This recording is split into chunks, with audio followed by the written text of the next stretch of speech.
Seeing how David's not here, I'll call the meeting to order. 7:31. We'll start roll call. Dwight, Reynolds, Jim Young, Joseph Adelante. Mark Blackmer, Amy Monahan, Aaron Barba, Sid Plodgett. Joe Palulik. John Day. We don't have anybody on Zoom, I don't think, right? My computer's not loading, so I No, can't see. I don't see anyone on Zoom. All right. There we go.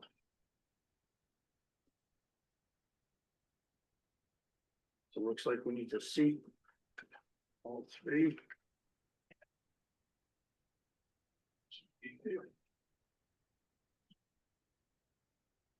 So we need three. So we'll see Amy, John, and Dwight. All right. It's 9. Join me in the Pledge of Allegiance.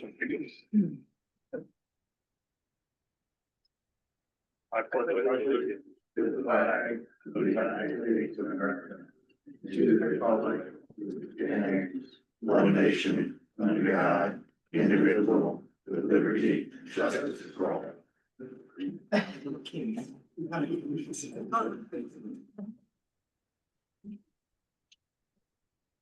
Harry. We've got continued public hearing from last month. So I guess we're reopening public hearing. Is there Motion to open the public hearing. second? All in favor? Aye. Opposed? Abstentions? Public hearing is now open again. Do we have the applicant here to say anything or on Zoom? Any commissioners have any discussion? I'm sorry, the applicant is not there? No, he's not. That's interesting.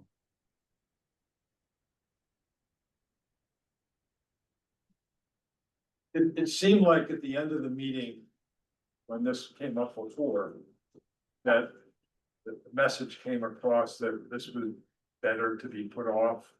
When we did our BOCD and then our own plan for multifamily housing.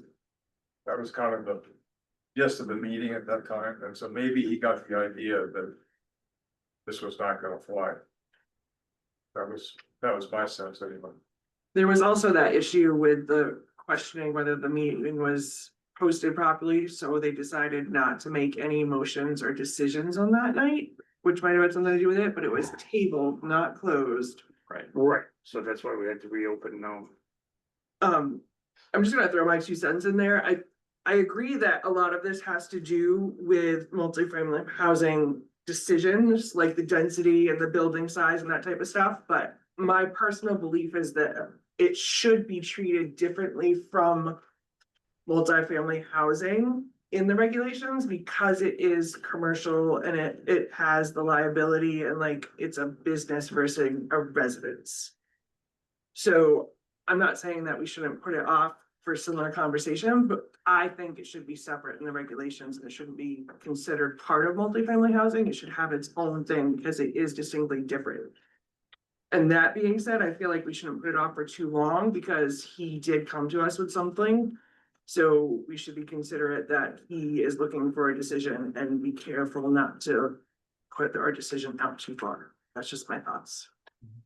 I tend to agree with you, Amy, because the MRC is really described in the Connecticut General Statutes. Correct, it's How- not housing, yeah. It's Like, not exactly residential. like multifamily housing. But that being said, he did provide a text amendment that the commission has to either accept, reject, or I don't know that we can continue it for any longer, but whatever decision we make today, we have 65 days in order to act on. If we accept it, we have 65 days to I personally don't feel comfortable accepting it at this time because we pushed it off saying we're gonna make decisions and we didn't know what we were doing, so we didn't have any discussion specifically about the densities or the Right. actual information. That's just, again, my point of view. I think there are details on this that are not in it that should be setbacks, for instance, and how large the acreage has to be. So there's more discussion, I think, that would be needed if this was really a text amendment. So can the commission come up with a plan, whereas the next time we continue it or table it again, but the next time we come in, we have those specific things that we want to discuss to make a decision? Cause it was kind of left up in the air this time, Yeah. not to do anything, but I think it's important since it was brought to us, you know, as an action, that we don't postpone it very long and we should have some plan to actually conclude it. And, oh, go ahead.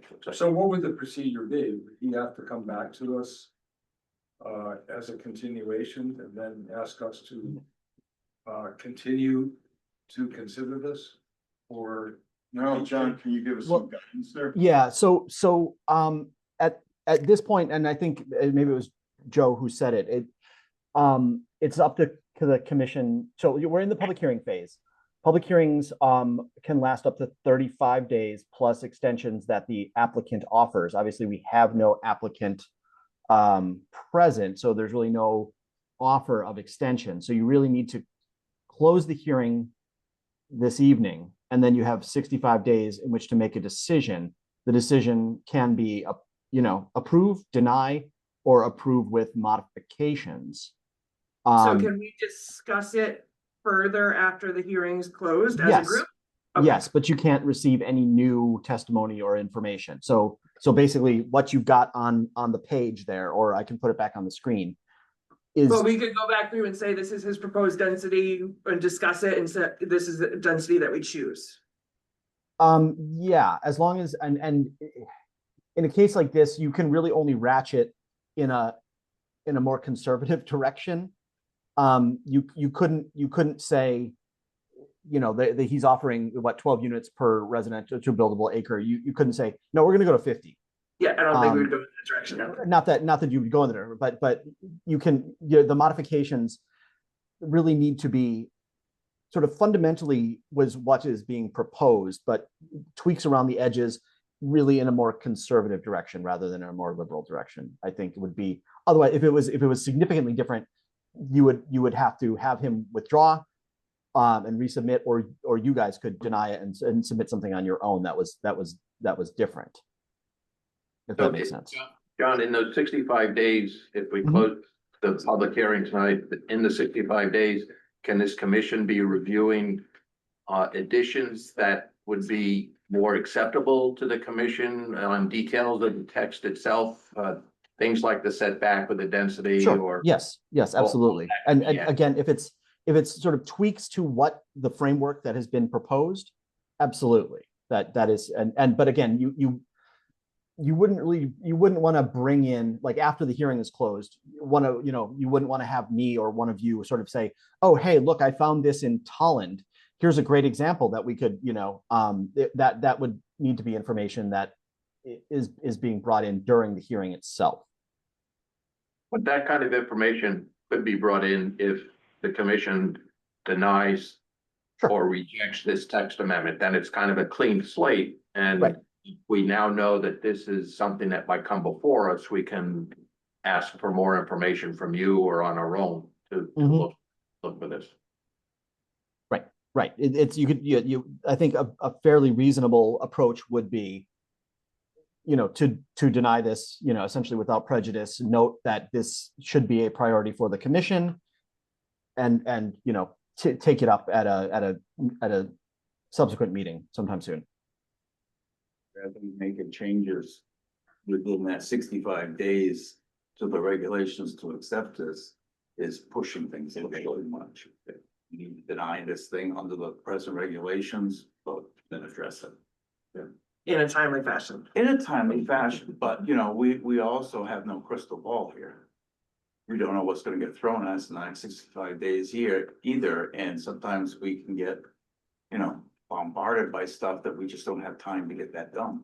So, yeah, yes, I agree, but I think if there is a denial of the application, we have to make it very clear. Yeah. To support our argument that we are going to be including this kind of concept in our near-term multifamily housing discussion, affordable housing, so that there's a question, Commission has made it clear that we're not denying it altogether. We just are setting a different but time frame. it's been mentioned, as Amy said, this is a commercial thing and not affordable housing either, so this is. But it really is housing. It is, yes, it is, but it's on a whole different scale, you know.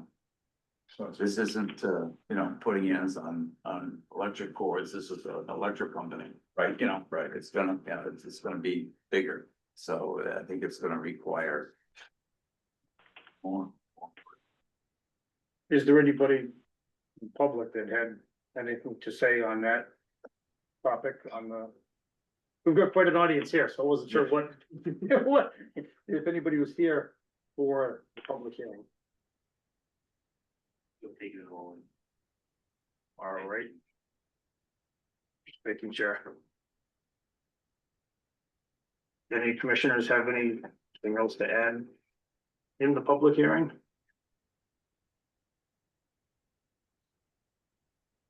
John, I don't have anything to add. so we just need a motion to close the To public close. hearing. Correct. I'll make a motion. Second. Wait, any discussion? All in favor of closing the public hearing? Aye. Opposed? Abstentions? Public hearing's closed. Chair's report. David didn't give me anything, but, Jeff Marcotte says 57 more days to spring. Have to get that in there. Had to get that in. Any citizens' comments not pertaining to anything on the tonight's agenda? Still going pretty good. Okay, the minutes from October 2nd, Make a motion to approve the minutes as read. Second. the couple of things that I saw on them. I can find it kind of at the end.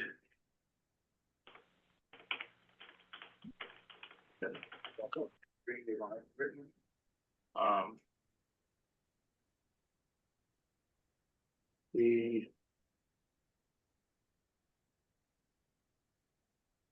I don't have a copy of it, but at the end it said there was something, one of the items, something about with in the correspondence that we had, that the cell tower was approved by the town council.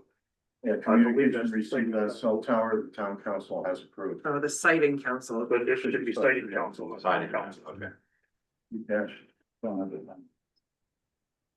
Here. And then also the, just. We had all three alternates for that meeting as well. I think there's just two listed on that one. It's nitpicky, but I actually did study. Well, so I go with that too. So I'm listed under members present. I should have been under designation of alternates. That was right, yeah.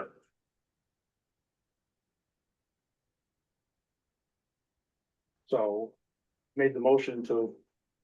That Wait. to, with the corrections. Change the motion from approved to with amendments. All in favor? Aye. Opposed? Abstentions? I'll abstain, I wasn't. Motion carries. New business, No new business. no new business. Old business. A, we have application number 66607-25 for the text amendment change application. Make a motion, we deny under our present regulation. I'll second. Without, can we add without prejudice, with the understanding that it will be addressed by the commission in the future? Well, we could, Yeah. do we need a motion on that? Do we even need to? John, do we have a motion and to deny it right now, or can we put it off for till next meeting to? Either way, I think, well, you have a beginning of a motion in process. So you can make that motion, have a second, and then discuss of whether or not you want to wait and address it next meeting, or if you want to proceed with denying it right now. That's, so I think that's, you can do it either way. But someone started the motion, so you might as well continue it. Yeah, we have a motion to deny on the table, right? I'll second. And then request that we add without prejudice and note that we'll take it up at a future date as a commission. My request. Taking up shot the application or the new. The topic, like, if I'm the applicant and it's getting denied, and it's just a motion to deny, that seems bitter to me, Yes. so to say deny without prejudice. And that the commission intends to discuss this topic in the future, you know what I mean? I think maybe instead of in the future, in conjunction with our housing plan. Which would sound a little better, just in the future, we're getting pretty Or- broad again. Plans to just say, plans to discuss this topic further. As part of a comprehensive reevaluation of Woodstock housing, et cetera. That sounds good. I understand what you're saying, I just don't like it linked with the housing, but I'm fine with that if that's what the commission wants. A comprehensive reevaluation of Woodstock housing, et cetera.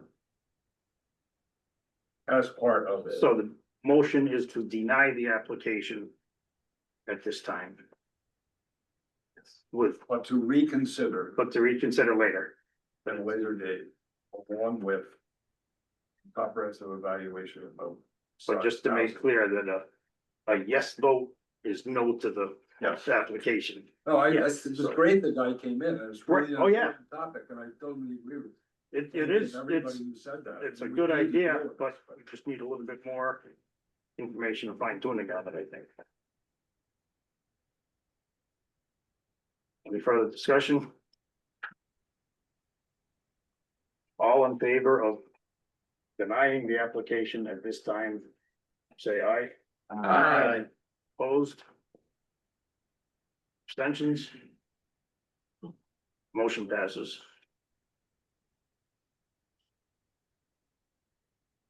Special exception report. Ken Rappaport. Copies. Both, a little bit better report this time. Apologize, I was traveling, working most, so. First one was done without my input. Thanks, Ken. There was an error, I didn't catch it, so I'm just looking at it here, made a note on it. What we're gonna go over in a minute here. Thank you. So just go over the report, I actually have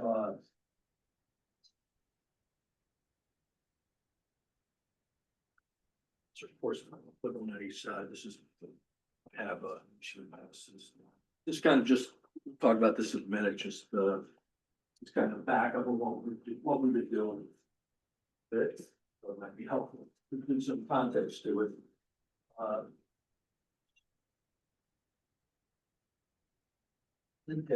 So we got approved. I guess it was in April. Sometime in April, actually February.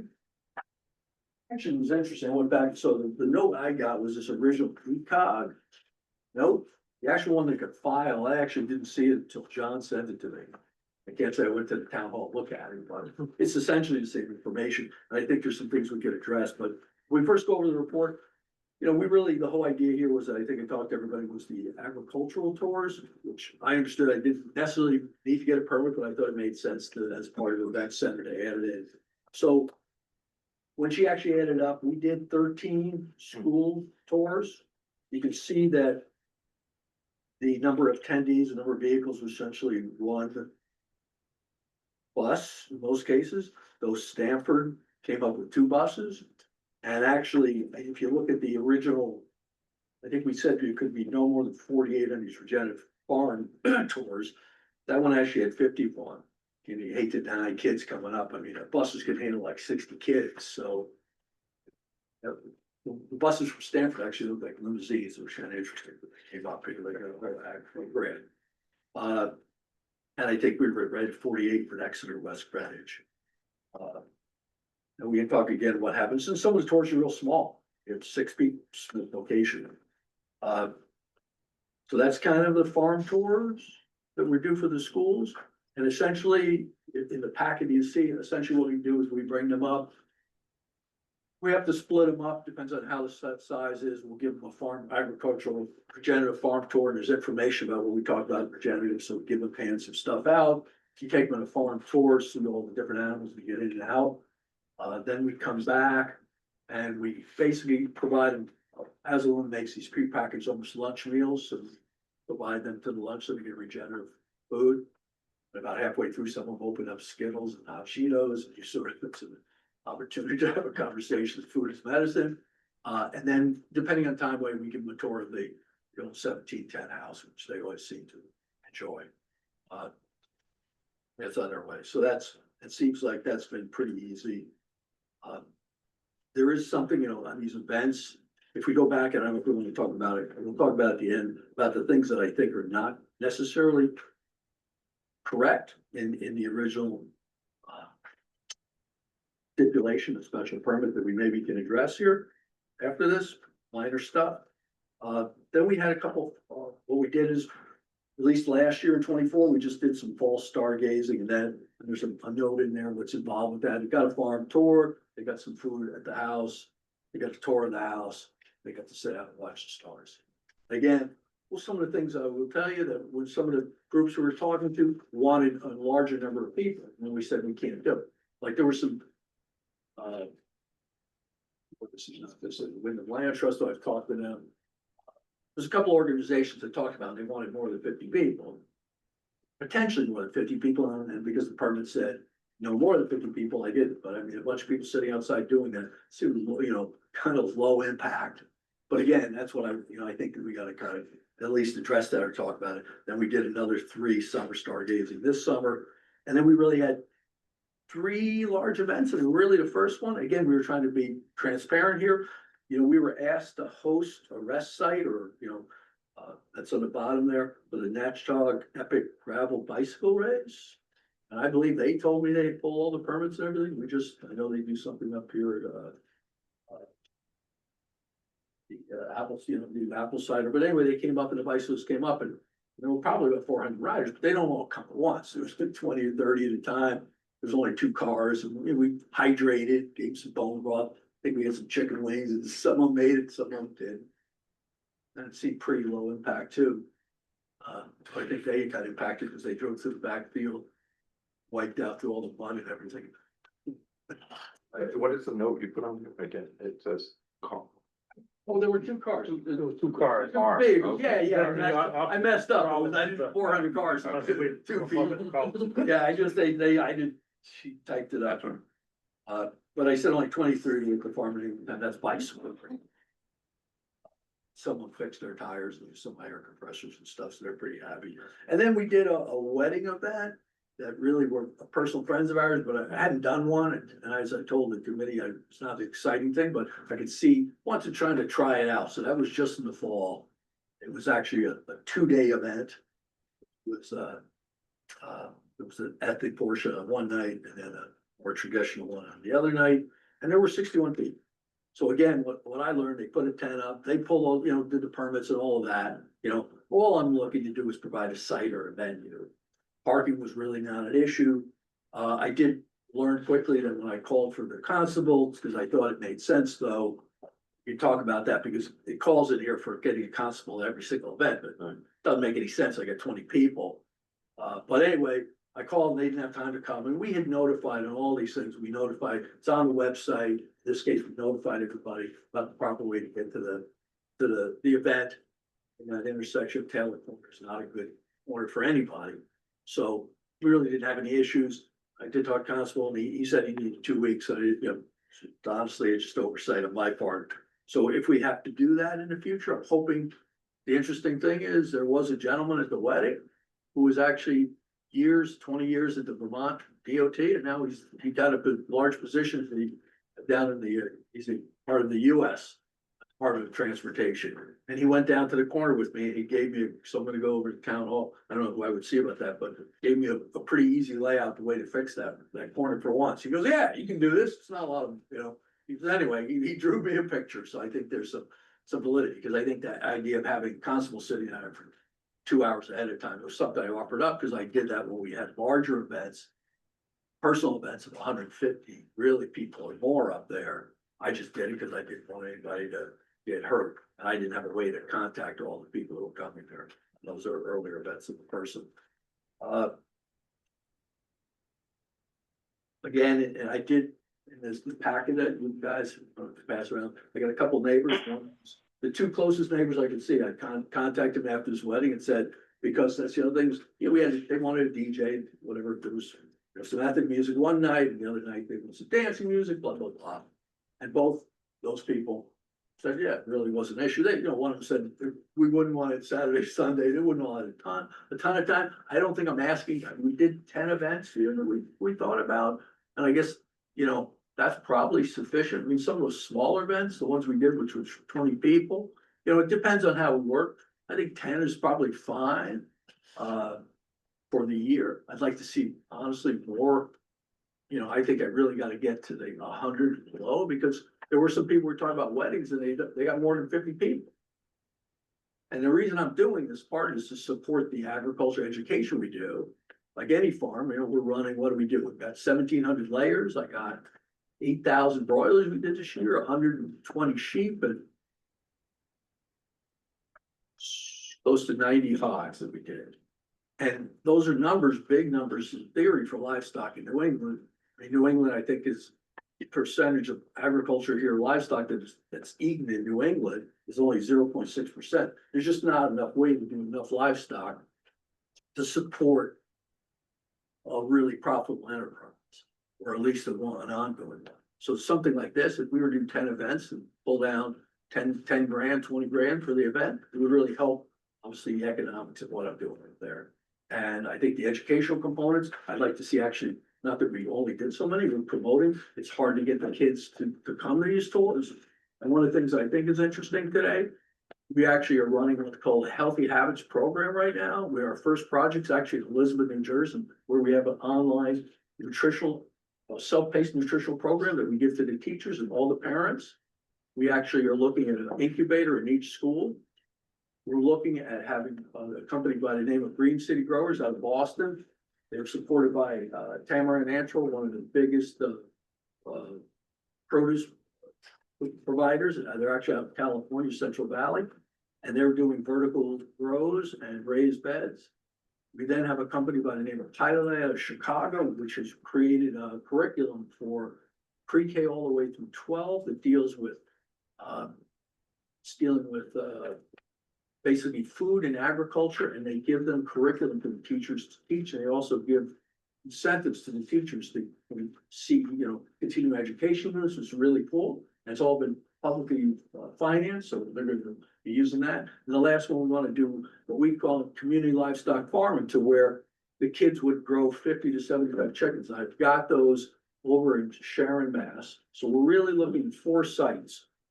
Elizabeth, New Jersey, just because that's the largest Hispanic population in the country, we've got grant money to do that. We are doing it in Boston with Green City Growers. We're looking at Sharon, Mass. We actually have what we call a spoke farm up there. It's about 50 of my Barred Rocks chickens at Wordsbury Farm. They're a large produce producer, which is kind of cool because it helps everything. And where you are, welcome. Welcome. The last one we were looking at was actually Woodstock, because I was getting abused from some people. Why aren't you doing it in town? Now, I had talked to Victor who was the superintendent for a long time. I knew Victor, just nothing happened. I did talk to the new superintendent. He's interested in entertaining that. Because I think I'm here, we might as well do something like that. But anyway, that's the report. You have some backup on what we've done. You got a couple letters from the closest neighbors I have, Colin Lunt and Emily and Zachary Wooten, which are really close as can be, and they really didn't have any issue with what we did. Now, there's only one event. We kept it, stopped at 11. I don't think I have any issues with any of those. But I do know if you have one moment, if we look over the special permit, I don't know how, at this point, it's not like we hopefully have to go through the whole thing. But I made some notes on it, at least the board would ask the board to entertain. Saying I think that the regenerative farm tours should have 60 guests at a maximum. That's a bus load. I hate to tell kids somebody can't go. It's hard enough to get them to, commit to taking a day off. The non-farm events, I'd really like to see that at 100, just because some of these larger organizations, Last Green Valley, that was the group, they wanted to invite their whole group, and they said, oh yeah, we'll probably have 70, 80. To me, then I can't even offer, because I'm gonna violate. I mean, I could and just ignore it, but I'm trying to play by the rules here. I think the idea of all foods and drinks will be provided by professional caterers and tip certified people. I've got school tours, nobody's drinking. So I don't necessarily need that. And they're more lunch size kind of products. We have what we did on some of the points, like for example, when Stanford came up there, we had caterers from Johnson Wales come over. The kids, it was a good opportunity for the kids to talk to the other kids, explain what they were doing, explain regenerative agriculture. It was good. It was a great interaction. But I would say that seems, it should just be specified for maybe the larger events.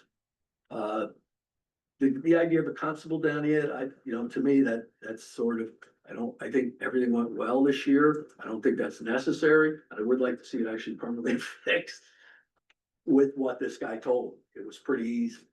I mean, it's 25,000 like those.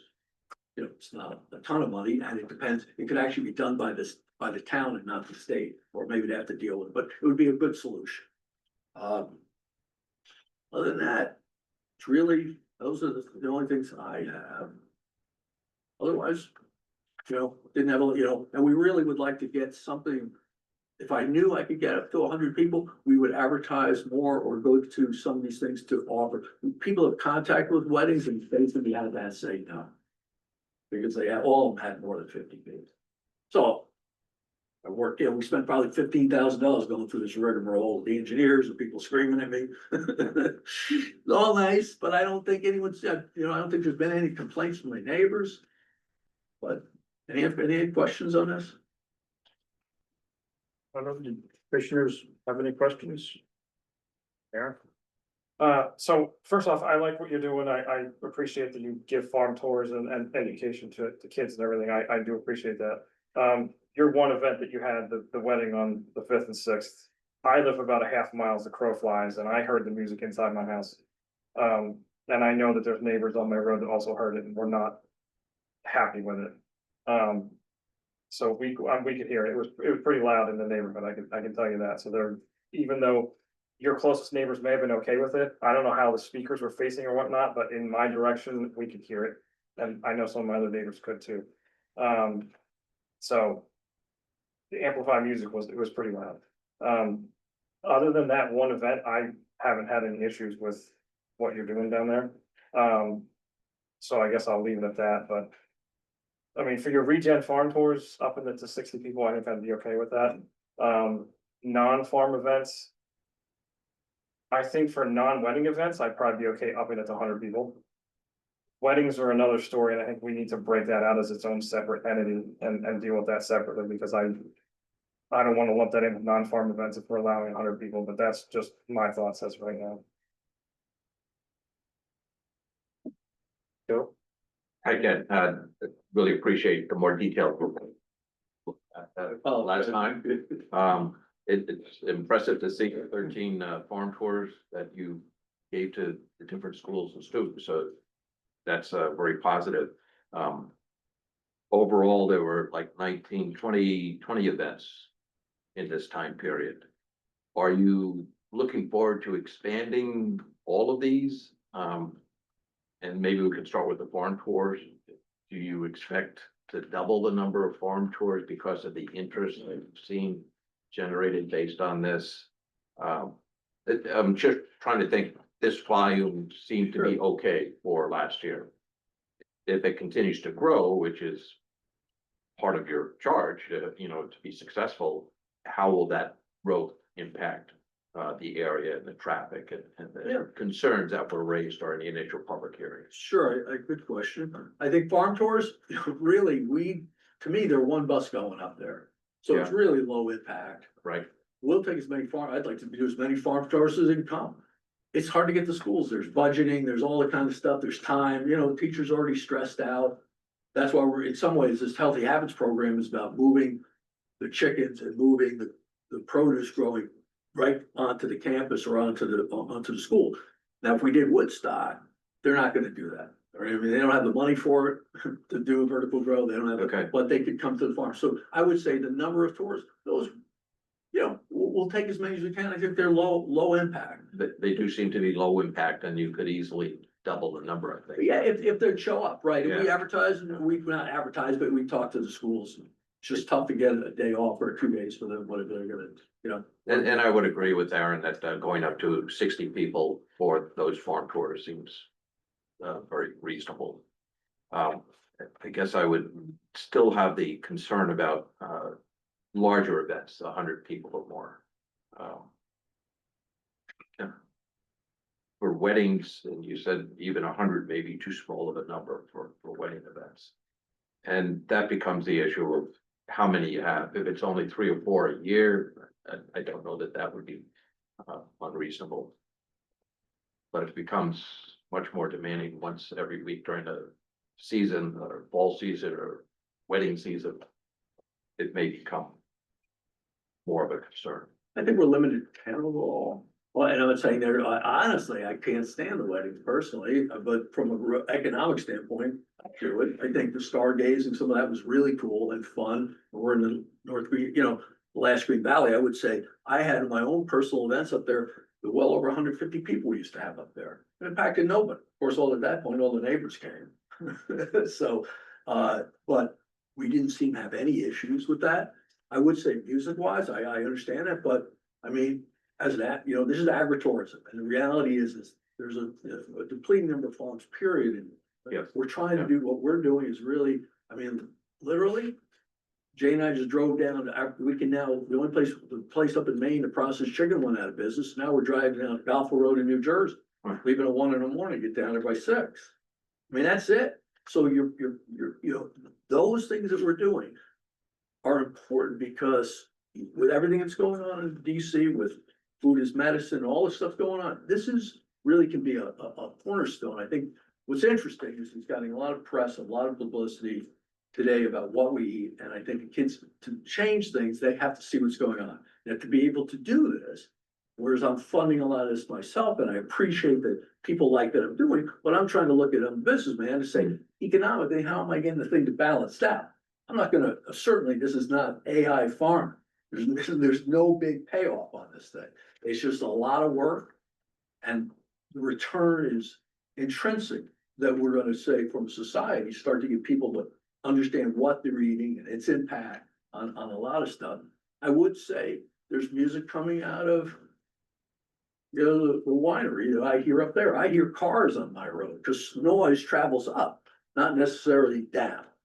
Because I'm on the top of the hill, it's going up, and again, by 11 o'clock, it's done. If we're not looking at wedding, I mean, only get 10 events. I mean, you're stuck a little bit. You're not doing those in the winter. During the winter, you may be doing indoor stuff, but there's, so many people can get indoors and they still got to get on the road and up the hill. So I don't know. I think, we went into this with the idea of not knowing what we're doing. And I think we've learned over the last year what Okay. works and what doesn't. So, yeah, I think that, to me, it'd be nice to be able to do, I don't see doing 10 weddings. But I think 10 events overall. Okay. I just, and I would say, I'm not looking for more than 100. Mention I'm 100, I'm just looking, those are called micro weddings. That's really all we can absorb. That's all I want to absorb. So it just, you could say 75, but then once again, if you're gonna spend the money to go out and look for micro weddings, if they're at 80 now, I could just do 80 and you guys aren't up there with the Clicker County people, but I'd rather do something. If I say it's gonna be under 100, we'll keep it under 100. And try to keep it to a lower level. I think one of the things my neighbor Colin said, the DJ or whatever was kind of being loud on some stuff, and we could look at moderate that. It was the first time I did it, and again, as a personal event, I understood we could have these things. Not that I wanted to, but if they were friends, and it was a great learning lesson for us because I'd never done one before. And of course, that was the night the storm, we had like the power went out on and off like 8 times. So of course they screamed when the power went off. And then the generator came on, they screamed when it came up. So I don't know, that was part of what was happening. And it's a little rambunctious there. All right, and my only other comment about the tips certification, I think that would be important when liquor's being served for the bicycle tours, when you're serving soda and Or water. the kids, right? Yeah, It's just like, again, I don't know what this means on the special permit. We should just clean it up if there's a way to clean up the language, because it doesn't, it spells out every event. I'm gonna have a constable. To me, I don't think that's necessary. I did that initially. We went through Yeah. the year. I don't see that necessary. I don't think of a tip server, it's alcohols, absolutely. Yeah. I mean, if we're having up for, okay, if we're gonna have them come up and watch a Stargate, Stargate. they brought their own, if they brought a bottle, I'm not serving. So again, if we're serving alcohol, it's a pretty simple thing, and I hire the caterers, I don't want that Okay. liability if I'm serving liquor. And again, part of it is I'm not doing, my whole thing as a farm is to really not run the whole event, it's just to provide the entity, and then there'd be another company doing all the work. Okay, that's all I had. One thing, I just wanted to reread the agreement last year, on January 18th. Was there will be, only acoustic and low-level background music is allowed in place. That was sort of the agreement last year. I don't, well, I beg to differ in that when we're doing weddings, I don't think, I wasn't, once these got written up, we didn't necessarily have a time to come back and say that. Yeah. If we're having a wedding, there's nobody in God's earth that's gonna get up there and just have a violin playing, maybe I could find one. So when we talk about wedding, I think that one of the things I don't know if I understand is when these get written up, there wasn't anything for my signature saying, hey, what's going on? I got this thing from MECOG, which was originally written to me by Delia, and then it just flow through. So I didn't see it as the wedding. Again, just the same thing. If you look at number 1, it says application approvals for 1-year trial starting January 18th, 2018. I don't think that's correct either. So there's some things in here, unless is that correct in 2018? I didn't put an application in 2018. Well, that was when the application was approved. In 2018, 2018? No, January 18th, 2024. right? But it says here on the I application. mean, you can come over and look at it if you want to, but I Let think me there just is I think there is a typo at the top. yeah. Okay. So I'm just, again, I looked at it and said, okay, I mean, I understand is I went in here in good conscience to be able to try to do something. I think people were in general agreement, but we wanted to tone it down and make sure everything was to be fine. I think it's absolutely fabulous. The only comments I've heard, though, that have been reasonably negative have been around the issue of music, and I just wanted to sort of reiterate what the agreement was last year. The second thing I wanted to ask you, is there access to your farm from Joy Road?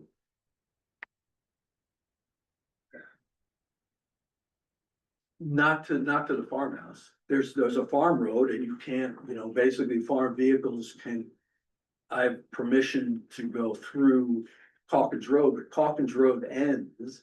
We're at the paved section.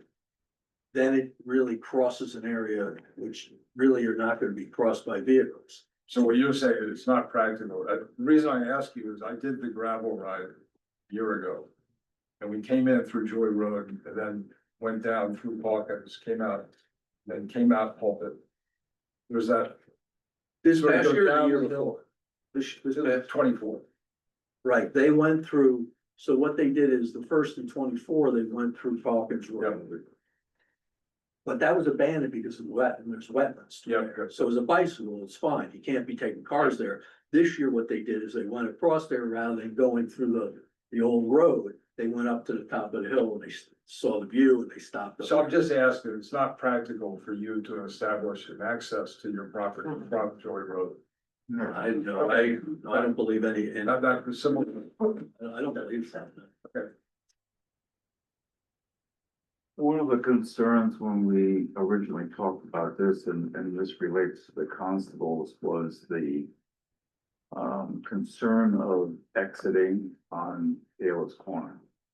And the danger of that, that's a bad corner, the state ought to address it, blah, blah, blah, which they really haven't.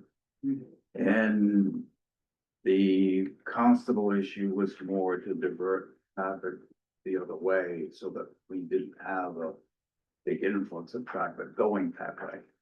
Right. And I think you had said when you had events prior to the permit, that you always had one of your people down there to see to it that they went that way. I had a constable, that's when Swan was there, and Swan actually had, unfortunately, they're sad he passed away. He actually had somebody at the state, he told me, well, a couple weeks before he passed away, that he was working with the state to get that fixed. I talked to him, and he used to go down, I mean, under the constable piece, but I'm talking about 150 people up there. They were mostly the time, like, friends from my kid, it was a kid's thing after Lynn's memorial service going back 25 years ago.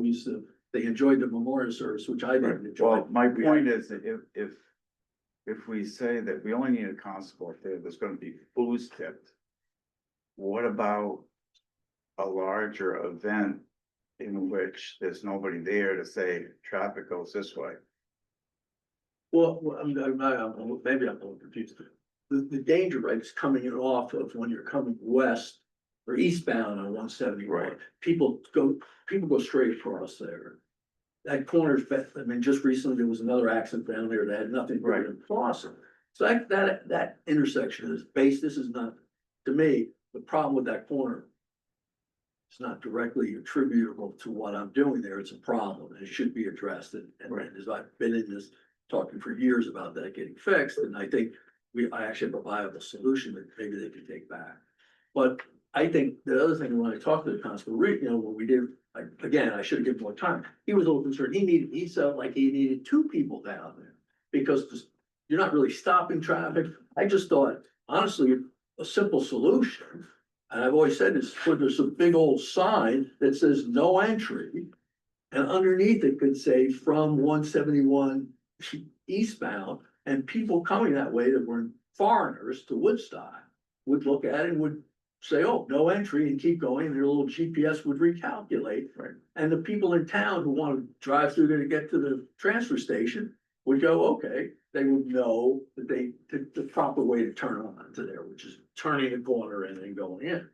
Which is what DOT, he explained how that would, there's a way to design that, I guess, so that you're forced to do that, meaning take the turn and then turn, it's kind of like you're kind of going this way in. The trouble is, these events are not making a whole lot of money to begin with. Now you're talking about constables, talking two constables, not just one. Yeah. For One fatal accident's gonna wish we had a constable there. I'm just concerned that we had looked at that. And it was kind of agreed that somebody was gonna police that part of it. Irregardless of whether it's a bike race or whether it's a wedding.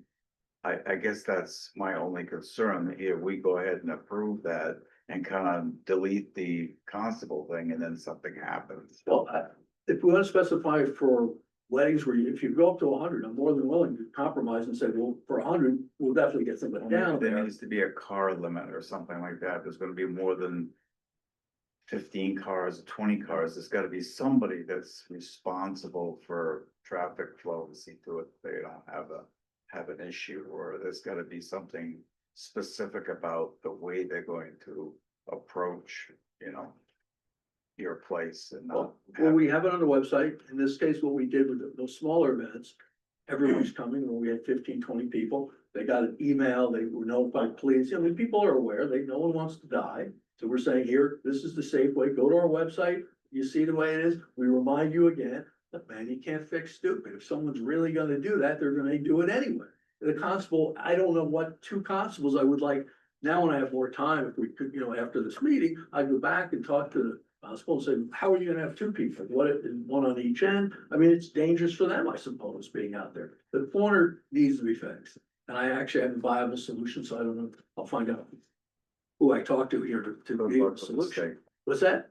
Good luck with the. No, but if it's not the state, it could be actually done, according to the gentleman who It's a was again. state road though. But we're not talking about modifying the road, he's talking about modifying the area on where that triangle is. He said you could do stuff there that would create the fixed flow, and again, I'm not, that's his game. Department of Transportation, that he took me down, drew a picture, and goes, yeah, Ken, you could do this, and this is not, state owns this, town could do this. Now, there's still money involved. You can do that, but even if the town did it, you have to pull encroachment permits with DOT, and they have to approve the work to do So you're still, you're still going into negotiation with the state, even if the town wants to modify that. But I don't know enough about it. I mean, that's what he was just saying. This was a fairly simple fix. And maybe, certainly something needs to be done with all the accidents there. Because I explained how some of the accidents occur there. It has nothing to do with turning on. And he said that would probably minimize. What about professionally made signage that could be placed down at Culvert Rock Road? Giving guidance to people to go and use Meehan Road to get to your facility, or you possibly potentially sending out an employee or something to Yukon Technology Center to have flagger training certified to work that corner or something for traffic detail or something like that. I don't know if the committee would be open to that, or if you would be open to that, but I'm just throwing it out there. There's liability now, was that. There's stuff in liability too.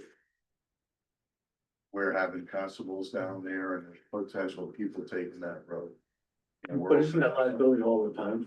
That's sort of the liability. I mean, I understand, I'm just saying, I felt pretty comfortable with what we did here. Yeah. And we let everybody know. I mean, the wedding side, we let every single person know. I'd rather not do that, but for the larger events, I would say probably makes sense. It just doesn't, the way it's written, I gotta have And one for that's every what I'm event, 20 people or 10 people. I'm not gonna have 2 constables standing there for 10 people coming.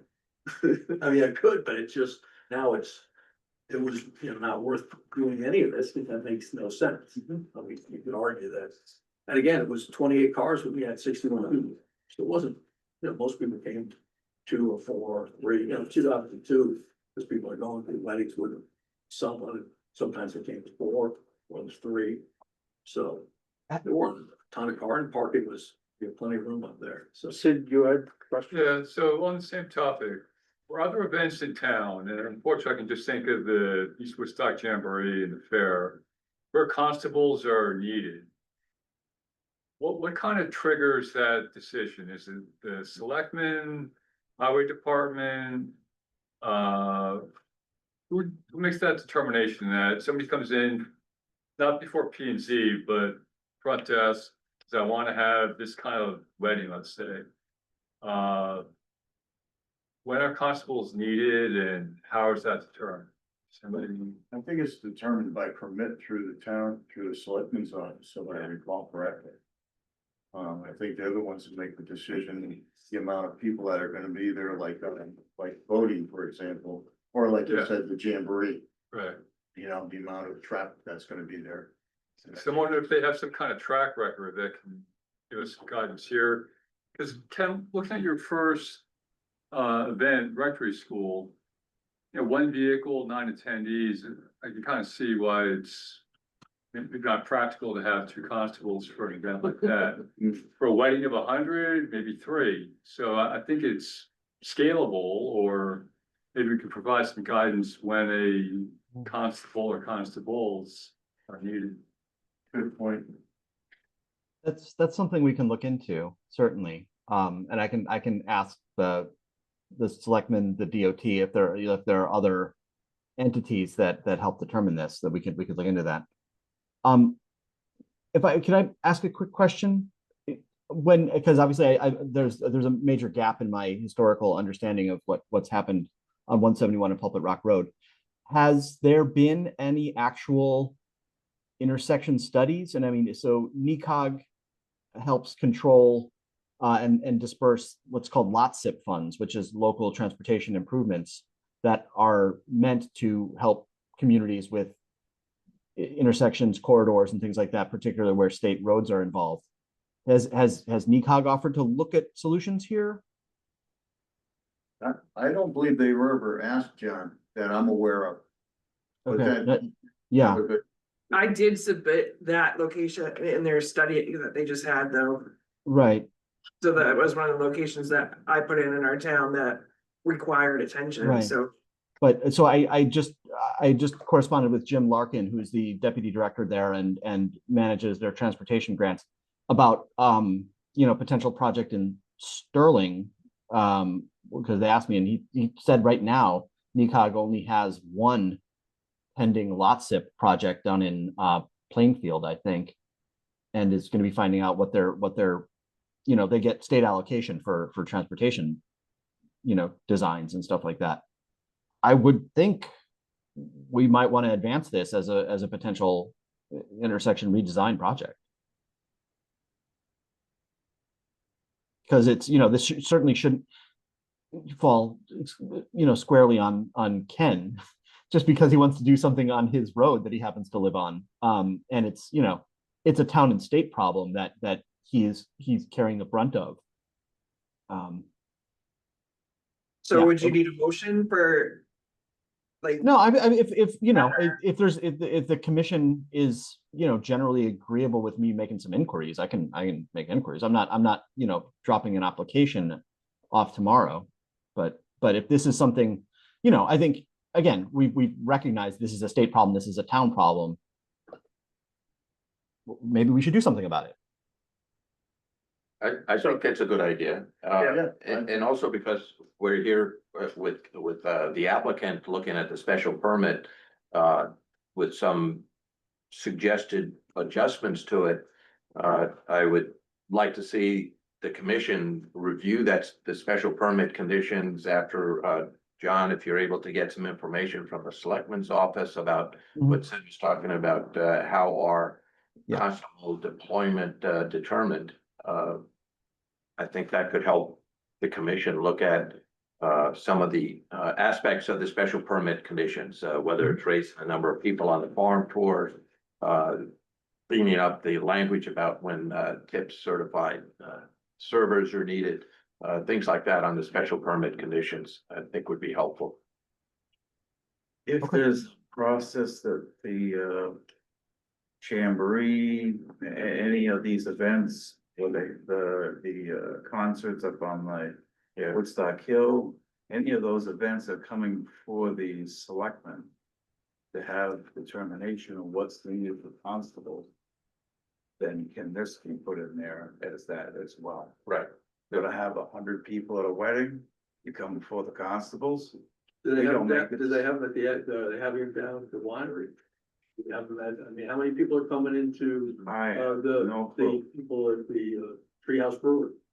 Coming through there, I mean, they got a lot more people going in there and going there, and we're an ag operation, so I think there's some latitude here again. Right. I agree that Well, the question is well, what. this would go There before the is, but- selectmen, and the selectmen could make the decision that, you know, yeah, you don't need anybody, or no, you're gonna need 2, or oh, you're gonna need 3 for that event.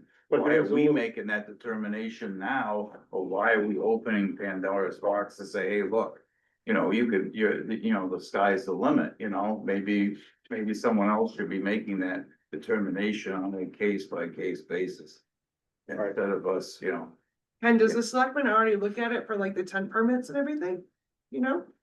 When you do the, No, you don't know? those people that, The fire marshal needs to do that. Okay. They contacted. You know, but Ken, there is a big difference in, you know, the end of the driveway, right, the entrance on Joy Road, that corner.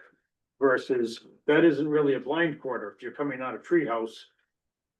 You know, then you got a different corner, the corner, it's, so there is, it's not I apples agree, and I'm apples. not, look, I put in my own dollars to go down, I get it, I mean, But talk we do about need to- ruining your party, having someone die at the end of the corner is not a lot of fun. Right. So I'm not suggesting, I'm just saying, I'm giving here as a historical basis. I felt pretty comfortable, again, the last wedding, we contacted everybody, everyone came a different way. So I know with the extra effort that can be done, I wouldn't want to do that with people I don't know. We have to know these people, it's a personal event, we contact. So if we're doing a wedding up there for somebody I don't know, I don't have that same control. So I would say yes. With 100 people, if we were to go that way, then I certainly say let's the constable. So on weddings or larger events like that, or even if we're to do something with the last Green Valley, do Skywatch, you have 100 people, yeah, I'd probably go ahead too, because I'm not gonna reach out to all those people. So I do think until the road is improved on the larger events, but 50 people, I can't even really have an event because it's No, so small that no one. I agree with that, but I think when it's gonna be a larger event, or it's gonna be an event in which alcohol is going to be involved. You know, it's gonna be that kind of a party. That I think it should come before the selectmen to make a decision that, you know, you came before them and said, hey, we're gonna have this event up here. And this is what's gonna happen, and what do you think we're gonna need, and let them make the decision, that therefore it's on a case by case basis. I agree that, you don't need a constable up there because one bus is coming up, and you certainly don't need one up there even for for your stargazing thing. I mean, that's, I think that's silly, but especially when you got 8 cars, 6 cars, there's just no need for that, and I agree with that. But when we're starting to talk about wedding events, I think, my daughter got married, and I know what that cost. And if somebody had to spend $1,000 on constables, that's chump change. No, I'm not arguing that we should. I think in And there. it's usually tied around the person that's supplying the wedding, and I don't think you're getting them married, it's somebody else. Right, I'm not, no. You're just, trust like you said, supplying the place, and Right, and That's- that's all extra, right. that's part of it. Ultimately, I think John's right, that the solution's still to fix it. I mean, I drove down the other day. And, Yeah. Spalding. but even after that corner is fixed, that does not fix the situation where you may need to have constables there because there's alcohol involved. So, that's why I think that irregardless of what gets done with the road, that it should go before the selectmen for that kind of an Well, event. Well, with the tips thing, right, the theory, they're supposed to Just keep for them that, underneath. Anything that's the gonna be a roundabout. wedding event or any sort of a Well, party. but think about this, the other thing though, just not that I'm gonna hurt myself on this, but on the way out, was to bring them in, this wasn't to bring them out. When they're going out, there's not a problem getting out. I mean, look, there's a problem no matter what. It was simple. If they're drunk, and it's illegal to be drunk and drive.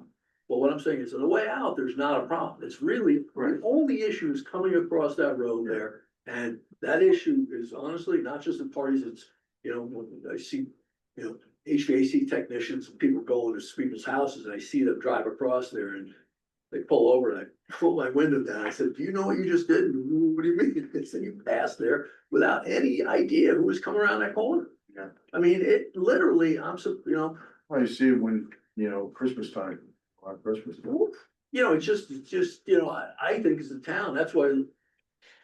Swan he went in and I don't know who he talked to. I don't know if there's any notes or what he did. He said he was in conversation with somebody, but if there's money to be available, I don't know who I'll talk to, but I have a sketch from the sky.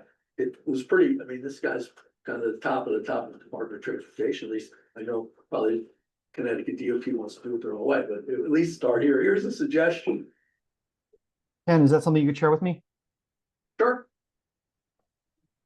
So I don't know just where we're going with this whole thing. That was part of the special permit was for you to come in to get the report on and all that. So we've got, several items, like you say, to work on that special permit. The constables being one, but there is a whole lot of things here. Going into the winter season right now, do we have a certain date that it's not tonight that we have to? When would you even do it? What is the process? What's, Well, what if are you're- we discussing? But you probably don't have too many more weddings going on this winter. And so if the commission, if we look into a few more things and talk to the selectmen and find out what Can we get a What the rules- proposal from you as to where you'd like the increase that we can actually look at? You want to do a written proposal, right? Because I'm telling you, right, for me, Right. it's 60 Yeah. 60 people on the bus, I'd like to see 100 You know, people. farm per way. tours, Okay. I pretty see much that. So that would, Monday. yeah, that would take the form of, because you'd be modifying the terms of your special permit approval. So this would be essentially a new special permit, new public hearing to adjust your conditions. That was not how I understood things. When I know, because I went through all this and the reason we went and said, the whole idea here was, let's start it small, and if it wasn't gonna be a problem, that the board would look at being able to make some, what I call an incremental changes. To go through a special permit again and go through all the special hearings to go from 50 to 100 people weddings when there's been no issues, or when it's been going from 48 riders to 60 on a bus, I vehemently disagree that needs a special permit. I don't see that. And if it is, then that's gonna be a real problem for me. So I mean, we can look at the history of the permit and the discussions, because obviously I put on the screen, hopefully people can read, I don't know how clear it is. the first page of conditions of approval. And it does note, again, there's a 1-year trial permit. And this is where the typo was. It should be January 18th, 2024. And then, after the 1-year pilot period, a review will be presented to planning and zoning by the applicant, which is what we're doing. I don't see anything in here that granted the commission flexibility to adjust the black and white of these conditions. If most of you guys were part of this approval, if there was an implicit sense that those things could be adjusted by this commission without a new special permit being filed, great. But I don't see that in the black and white of these conditions. So John, one thing is I had the conditions in the minutes from that meeting. And number 10 on the conditions where it was noted for the record that all the conditions are integral to the overall. There it is. Yeah. So, I mean, we have a couple of issues. We have the constable issue. Number 8 on the list is there will be a constable located on the intersection of Route 171 and Pulpit Rock for 2-hour duration at the start of each event to ensure no turn off, blah, blah, blah. And then the music issue. So, I mean, it was a trial period, and to a certain extent, the credibility of the commission is at stake here. We need to offer a trial period and then find that the conditions have not been met, but then we're gonna just say it's okay.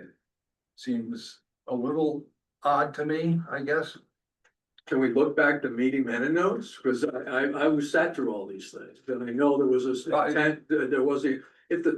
if you look, here's the thing that's interesting, is when this is all written down, there was never an opportunity. Once we presented stuff, we talked about numbers, and originally we went in, I was told incorrectly to kind of ask for everything, and then we went in and I didn't know what I was doing, and we asked for everything, and then basically said, guys, be realistic. So then we came back down, we came in with something, and there was some concerns, and we basically, as I recall, we worked with an engineer, we spent all that money, and we said, okay, let's go in kind of low, see how it goes, and the sense, from my sense, I go back and talk to him, was that if the trial period was to say, how was it going to be? How did it work? And then we could make some adjustments, because we went in looking for more. I went in looking for 150. Now, I don't want to do a wedding to 150. I think 100 is micro wedding. It kind of works.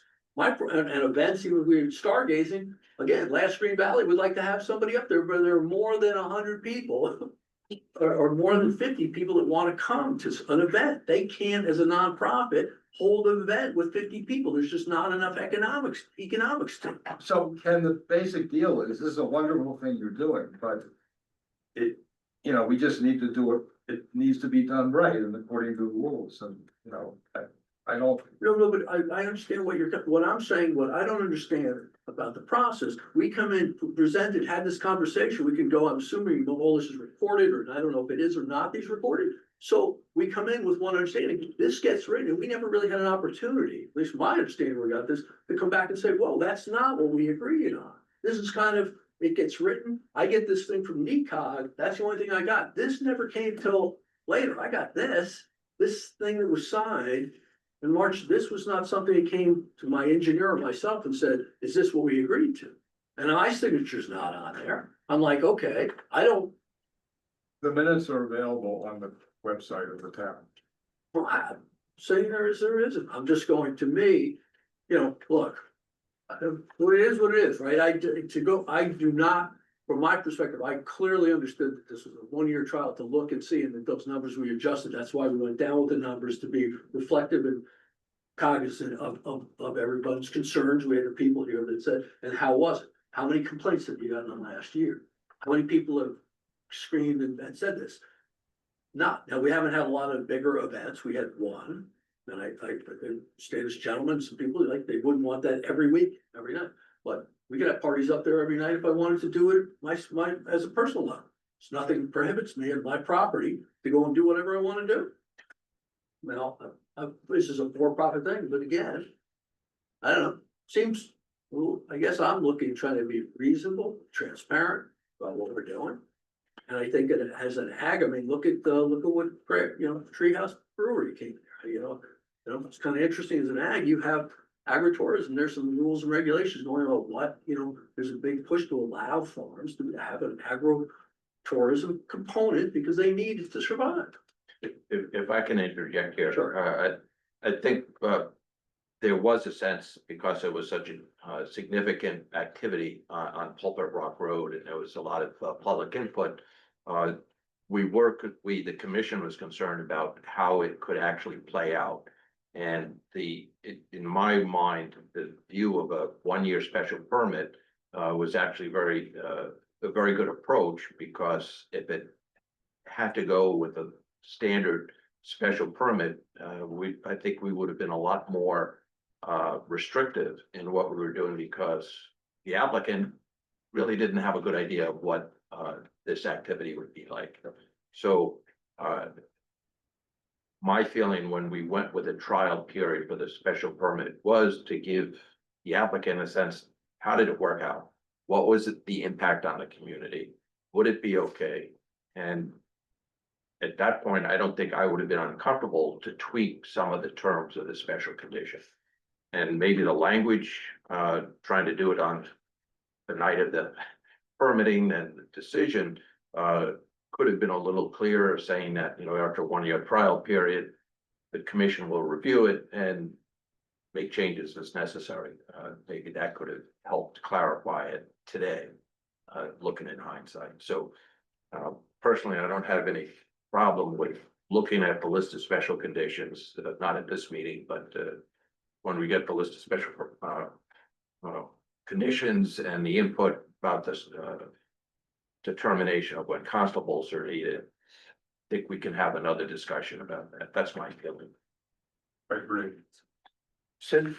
Just to kind of follow up what you're saying, Joe, unfortunately, our decision doesn't say what happens after that 1-year period. Right. So something that John said earlier tonight is that when decisions are made, it's either we approve it, deny it, or we approve it with conditions. I'm wondering whether those 3 options are still available to us now. Deny, approve, just as it was, or modify it, tweak it. Because I think that was our concern, is there's this uncertainty. Right. And now we have a degree of certainty with what Ken's presented as far as numbers and dates and things. And we've expressed concerns before about making applicants go through a public hearing and the costs and all that. And we've tried to be reasonable with people, not having to jump through too many hoops. Would it be reasonable if Ken comes back with his report or list of requests, but his modifications? And then I don't know whether it's John or if it's Rich, if we, with a special permit, we're talking on doing different levels of permits. Whether it's still, then we can bring this up again, without going through all of the cost and the town meeting and the public hearing and all this. Or is it to approve any changes to it is gonna be? If it was conditional. And, or if it was a trial period, we really hadn't made our full decision. Right? Yeah, I don't So think we it's did been the trial. overall approved yet. Right, so is the window still open to approval With with conditions. conditions? Without going. Yes. Through the whole thing over again. We've already done that. Right. We gave it a trial. And now we can go ahead and approve it with conditions. Is that, maybe we need to talk to Rich Roberts and find out if that's, if it isn't, then we have to do what we have to do. I get that, this doesn't make sense. Yeah, because- and we gotta do what we gotta do. Yeah, I get it, I think that the condition, because some of the wording, right? Again, you look at it now and say, we don't need a tip server doing, the way it spells out there, I need a tip server. Understand. For the 14-year-old kids who are not. And I think you need to bring your stuff before us, and then I think we Okay. need to seek legal counsel and make sure that we do the right thing. Sure. We can't. Just curious, does everyone agree on that? If we can, does everyone on the commission agree that we approve it with the knowing what we know now and allow for changes? Yes. I think, okay, yeah, I do. Yes, I mean, not, right, well, we can allow changes to this. Because I look at it as it hasn't been approved, it's this unique thing where we're still trying to approve it, so if it hasn't been approved, we should be able to do it, but I don't know the legalities with public hearings, so, but. John, you look He concerned. looks confused. Yeah, so I think that's that your broad-minded generosity of spirit is great. I'm still lacking in the black and white of the language to say, what then? After that 1-year trial, what the review will be presented. The review is presented. There is no statement about then the commission may. You didn't really give yourself. But if you look at the conditions that John brought up with the overall approval, so Yeah, like. so here, I'll bring it back up again. And again, I am very happy to take this to Attorney Roberts with the commission's broad. So yeah, the number 11 is noted for the record that all conditions are integral to the overall approval, which is pretty rigid seeming, which is to say you can't ignore one of these, This But- is based on 1-year trial period. I think that's what's Going throwing back us. to number Yeah. one, where it's. And Rich was here, or Yeah. the Roberts was here actually during Right. this. He was the one who said, yeah, for a special permit, a 1-year Okay. trial period would be acceptable. It doesn't Okay. necessarily run with the land. So, Well, it kind of, well, yeah, I mean, I suppose because if the report wasn't followed, or you found some other sort of deadly mistake, here, then you could pull the permit and it would be, but if this commission is sort of saying, all right, we have passed the 1-year period and the permit is still valid, which is to say you haven't pulled it. Yeah, so maybe I'm talking myself into a little bit of wiggle room here. I would suppose worst case, if this commission is interested in being open to tweaking some of these conditions, that you could waive the application fee. My personal sense is I don't know how you avoid having another public hearing and adopt a new set of conditions that needs to be legally noticed, et cetera. You could fast track it and waive application fees to make it easier on the applicant, but I would need some reassurance from Attorney Roberts that this is truly the intent, that it was a 1-year trial and then it's back open again. So, there's a letter that I presented to here that was from NECOG, and Delia, who was advising the board at this point, that specifically talks about, and you can read it, that's what I got. I didn't get what we see here is not what I was given. I was given this thing from NECOG. Well, this was filed with the clerk's office, and I suspect that was probably you, Ken. The town wouldn't pay for the filing of this. By the engineer. so this sounds like a very good question for the attorney, because he was comfortable with allowing a 1-year trial period for a special permit as opposed to a permanency once a special permit is approved. So Sure. I like the concept that we're still in the review period. And in order to finalize the approval, Mhm. conditions need to be reflective of the trial period. Okay. So I will be happily refer this to Attorney Roberts on that. Again, he was there, so he's got good knowledge. Meanwhile, obviously, we won't get a response this evening. Meanwhile, I would suggest to Mr. Rappaport that you do review this document and make some notes about where you would like to see the adjustments. Yeah. And perhaps we can take this up in 2 weeks or 4 weeks, depending. You guys copy that or is that, I could.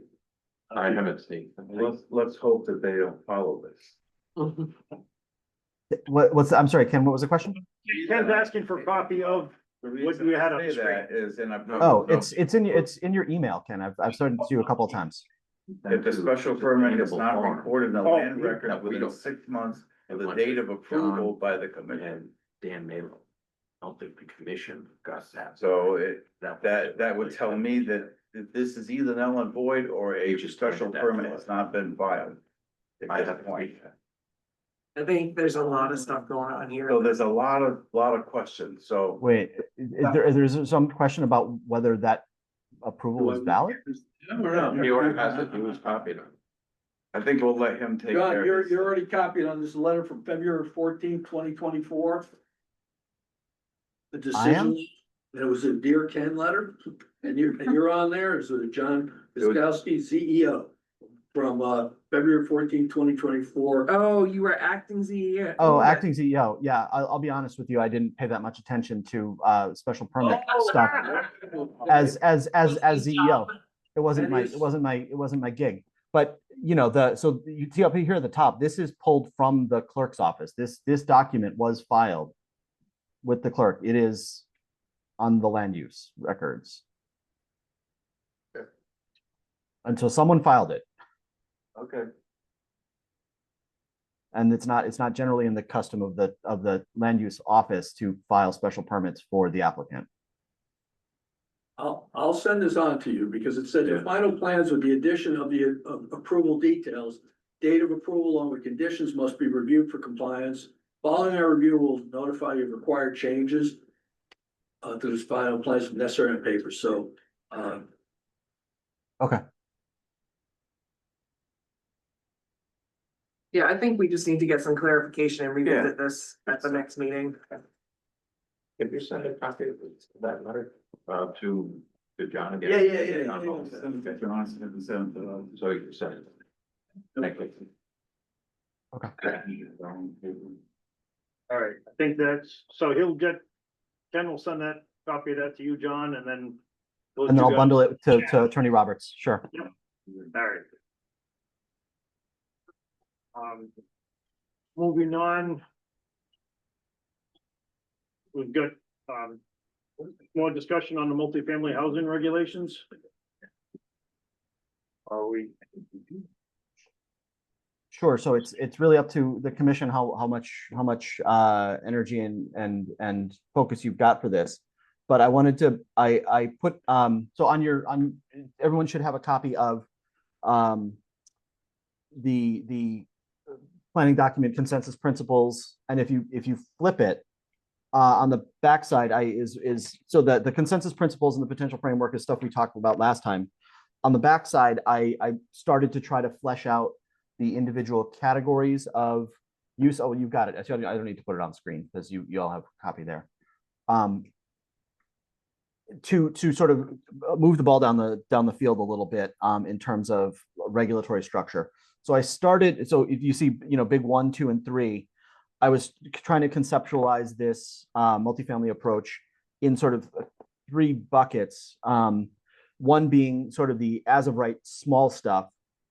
Second being a minor new build, and the third being a major new build. Starting with what I would consider sort of the small stuff. I've labeled it multifamily conversion, but that's only little a.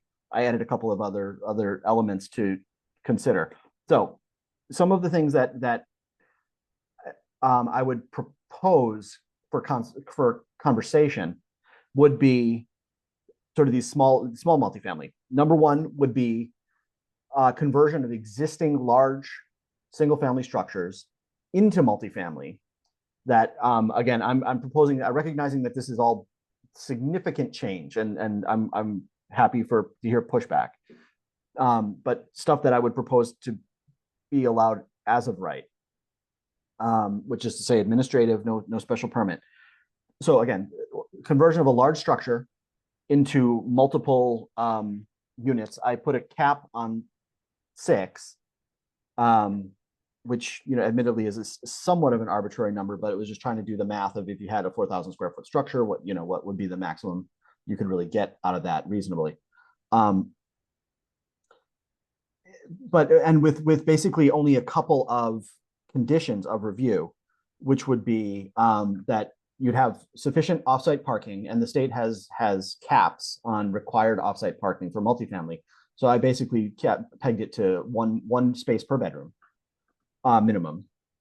And no more than 2 exterior doors facing the street. And I think I sense that some of the concern with duplexes and some multifamily conversions in the past have been, well, it doesn't look right somehow. And I think, presenting, multiple entrances from the same street kind of takes away from the sense of it being, historically a single family structure.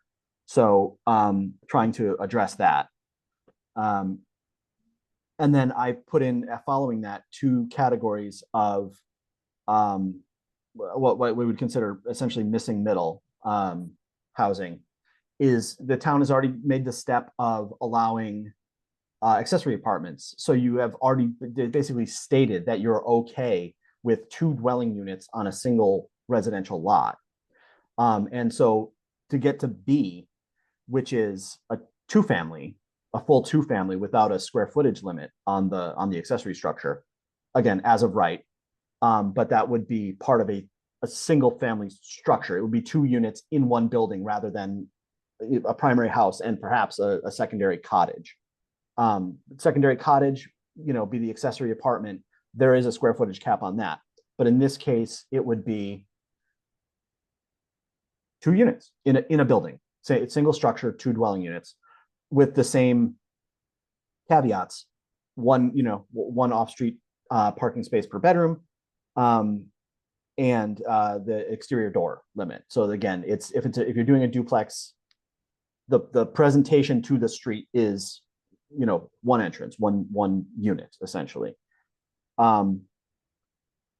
So basically, basically expanding accessory apartments to include 2 families as of right. And then the third little C would be on larger lots, because I wanted to, because obviously two family structures right now, accessory apartments are allowed anywhere in town. So even on small lots on Bungie, if you can figure out your septic system and you figure out the setbacks, you can do an accessory apartment there.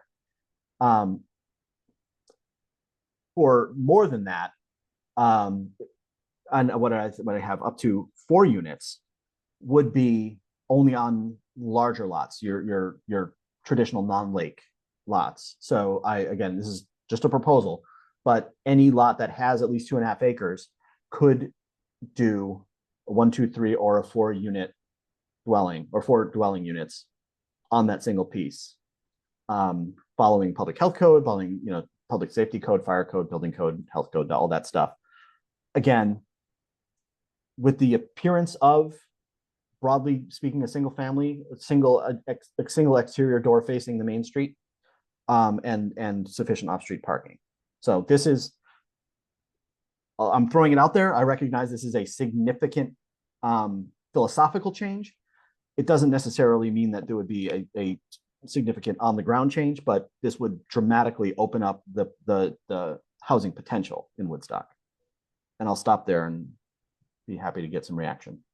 Now this is, or it says multifamily conversion of existing. So this is on an already existing single family house?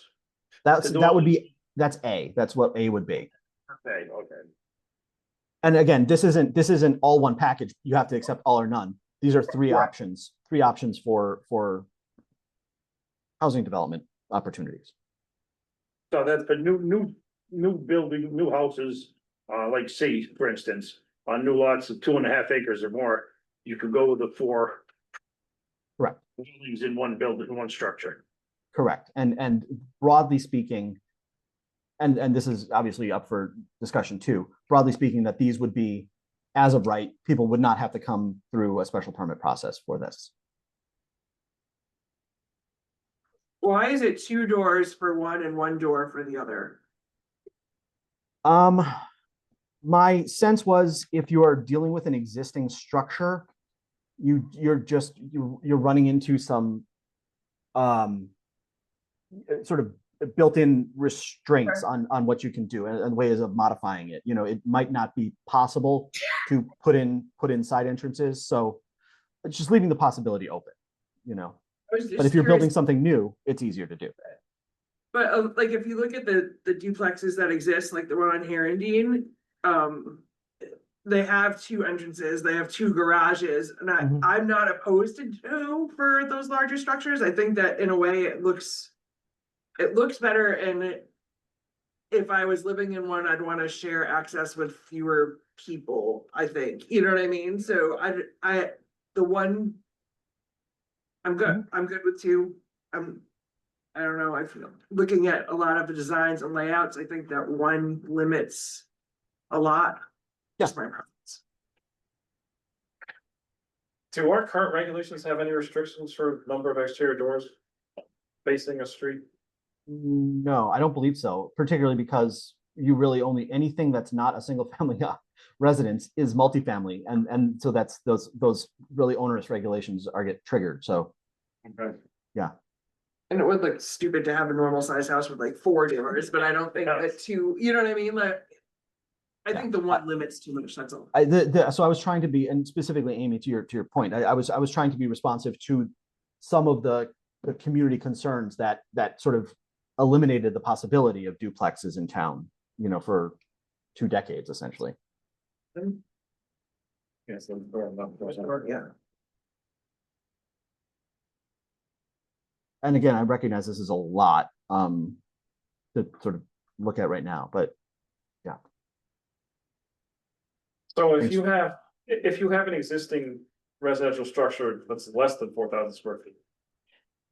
And you wanna break it into multi. Yeah.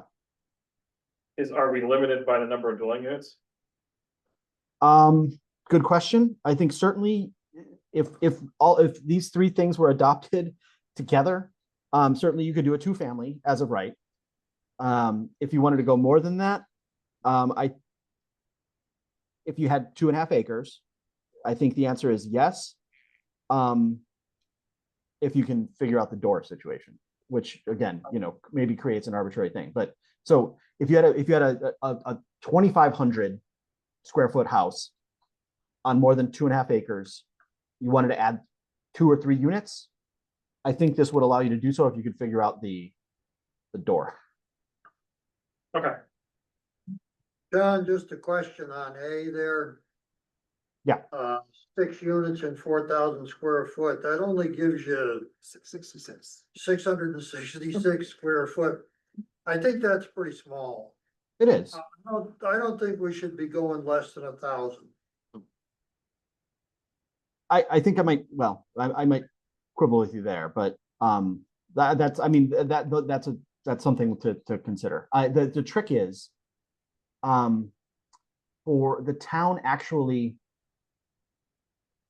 this would be more of a density thing. The town can't actually limit the lower end of house dwelling unit size. So the state eliminated minimum square footages for dwelling units. So you couldn't necessarily say these dwelling units need to be 1,000 square feet. No. But you could set it as a density. Yeah. 4 dwelling units. Yeah. If you have a place over 4,000 square foot. Yeah. Instead of saying 6, We say could- 4. We could set a formula. So, but okay. So, what if you had, this is greater than 6? What if you had 6,000 square feet? Yeah, then you're limited to 4 per se. Then you're limited to 4. Okay. So, I mean, it's then to a certain extent, if that's what you're looking at, if you're comfortable or more comfortable with 4 than you would be for 6 or something else, that kind of merges A and C, except for the conversion of existing structures. If you know what I'm saying, like if you're basically allowing 4 units as of right, Anything 4,000 square foot or more, Right. yes. so, but yeah, so and so the difference between A and C in this case would be you could have a large house on a lot of an acre or less, 3/4 of an acre, let's call it, and allowing 4 there, which, you know, that wouldn't qualify for subsection C. It would qualify for subsection A because it's a large house on a small lot. But yeah, if the commission is more comfortable with 4, let's go for it. That's fine. I just wanted to figure Is there a minimum for accessory dwellings? Or no, or no A minimum minimum? size? I don't believe so. There's a maximum. And there is a de facto limit, downward limit, that's determined by public health code, but it's really small. It's something like 120 square feet per person or something like that. It's really small. So what did we do, Joe? You're looking it up? Yeah. Yeah, I thought the state put something as a minimum, which was higher than what we had been looking at it. Something like 750 square feet, I think we were Yeah, and I think we using, went to 1,000. and I think the state set a minimum of 1,000. That was the state's proposal for maximum of a one bedroom. Yeah, I can pull that up. That would be in Public Act 2129. But that same Public Act eliminated the downward dwelling unit square footage. Anyway, that's just my opinion. I think 666 is too small. Okay. I think that's about what our elderly housing is, isn't it? They're smaller than that. Yeah. Small, yeah, Four- which is 400 to 500 ridiculously square feet. small. But again, it That's what's depends on the missing. situation. Some people are fine with that. Yeah. That's know, what I- we're trying to open up to, you know what I mean? Like, How do you make affordable housing if you're gonna say that they're gonna be? If you're gonna- 1,000 square feet. That may, right, so that may help with the affordable housing. Single. Stick with that six, if you stick with I that mean, I six just- number, then, yeah, so if it's 6,000 square foot, because it says anything greater than 4, so if it's 6,000 square foot, you can do 6. That's still your 1,000 square feet you're looking for. If it's Yeah. 8,000, Yeah, it's more than that, Yeah. but there are, you know. A family of 4 isn't gonna live in 666, no, but a single person really can. right. if you just type in 660 square foot floor plans, I mean, you can pop There's a up, lot. you can get, bedrooms, sitting rooms, kitchens, completely functional. They're just smaller. Yeah. So it's. 6 sounds small, but. Well, 666 sounds small, but it is, realistically, it is doable and livable. So, And it's needed. Yeah, that's what's missing. right, It's smaller, it is, the more important it is. That's. New Roxbury has 14 units, 390 square feet. Ooh, 2 units at 466. And 8 units at 509 square, so. they're My all- dad's in there and I tell you, he's perfectly fine in that unit. There's nothing wrong with them. They're functional. Yeah. So Yeah. I put on the screen the language of Public Act 2129. This is the zoning. So this refers to the zoning enabling statute, and this is a restriction. So zoning regulations shall not establish for any dwelling unit a minimum floor area that is greater than the minimum floor area set forth in applicable building, housing, or other code. So that is the state eliminating arbitrary minimum from zoning. I'll stop this in a second and I'll double check the state language on accessory dwellings.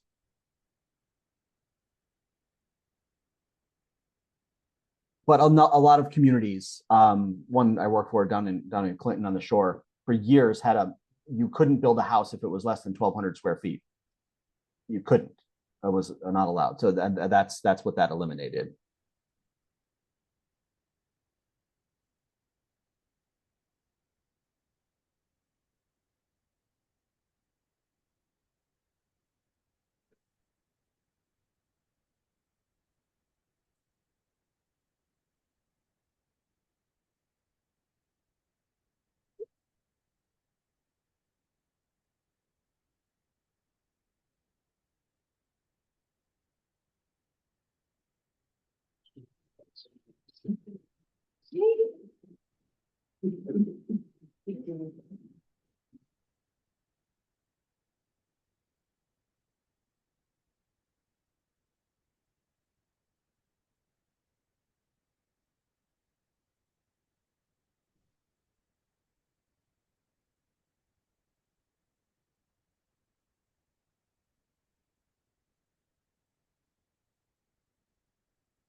the language that we approved, the commission approved for, the accessible dwelling unit is no more than one single-family dwelling or one single-family dwelling with an accessory apartment shall be allowed on each lot, provided that the maximum net floor area of an accessory apartment shall not be greater than 50% of the net floor area of the principal dwelling, or 1,000 square feet, whichever is less. That's the maximum size, right? That's the maximum size. But if it's a 2,000 square or 1,500 square foot principal dwelling, 50% of that is 750 square feet. Right. That's the lesser amount and of 1,000 square feet. So the accessible dwelling unit could be 750 square feet. Right. Right. But if you only had 1,000 square feet and you wanted to add an accessory apartment, it would have to be 500 500 square feet, right? maximum. It couldn't be any bigger. So John, I have a basic question. Accessory refers to both detached and attached? Yes. Okay. And what I'd propose here is to distinguish between a duplex or a two-family dwelling, which is a single structure with 2 units in it, and an accessory apartment, which can be detached, but if it is detached, needs to be truly accessory, which is to say smaller. But you know, if you're doing a single building, similar to we don't have a square footage cap on residences here. You know, for instance, if you wanted to build, let's say, a castle and call it a single family dwelling, you could do so.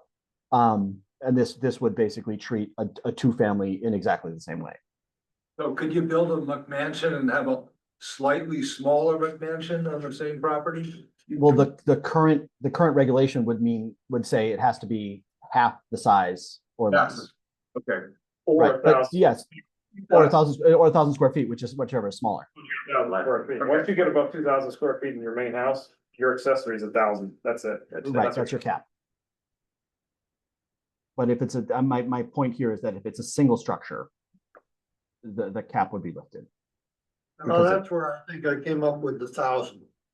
Okay. Yeah, sure. So that, yeah, Goes in with our accessory apartment rules. That's maximum size, not minimum. Yeah, I know. but that's I mean, that's a density calculation essentially to start with. And again, it's not unreasonable, particularly as this is a fairly significant change to your approach to, you know, small scale residential dwellings. You know, you can kind of see how this goes, see how it goes.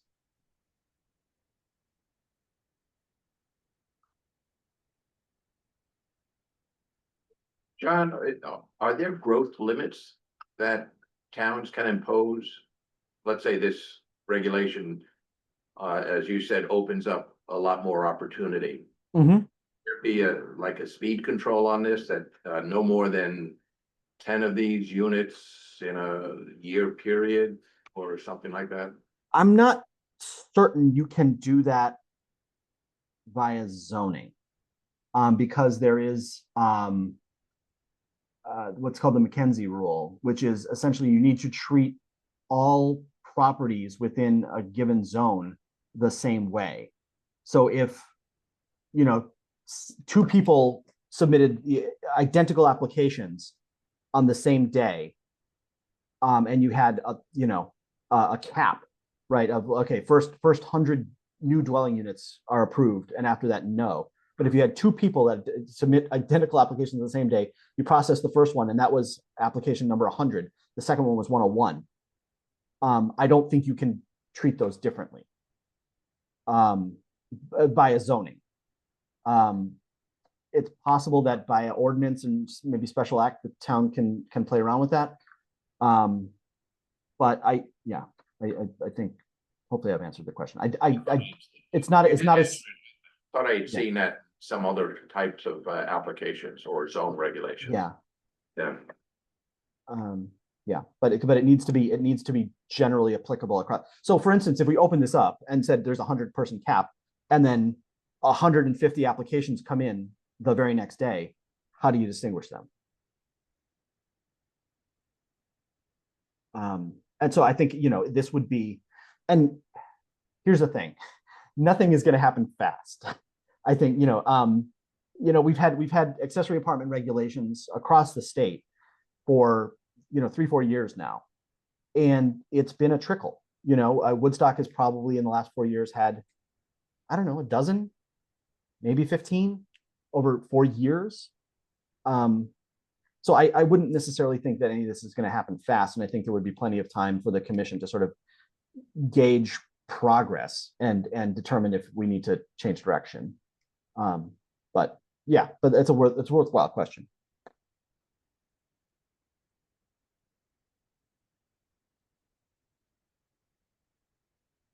Any other discussion or questions that are going on those?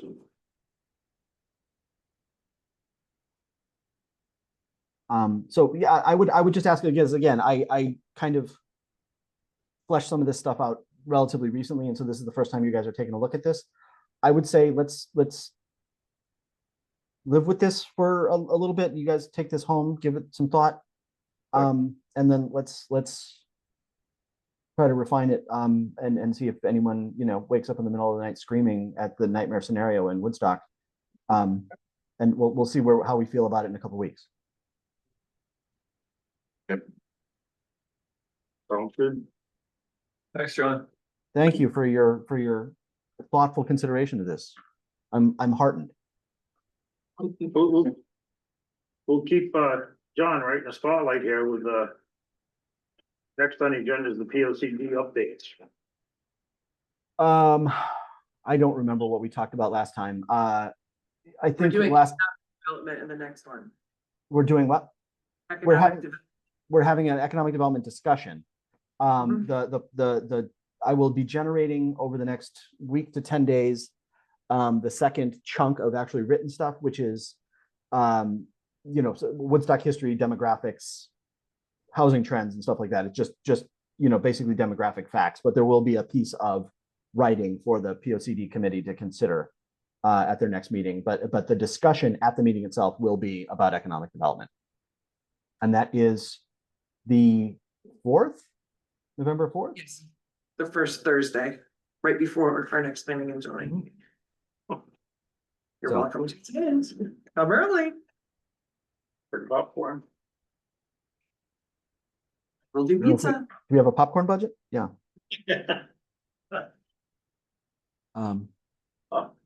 Okay, home occupations. No, I had a question about home occupations, but the permit didn't actually come in. There is actually one pending, but I have no actual application for you to review.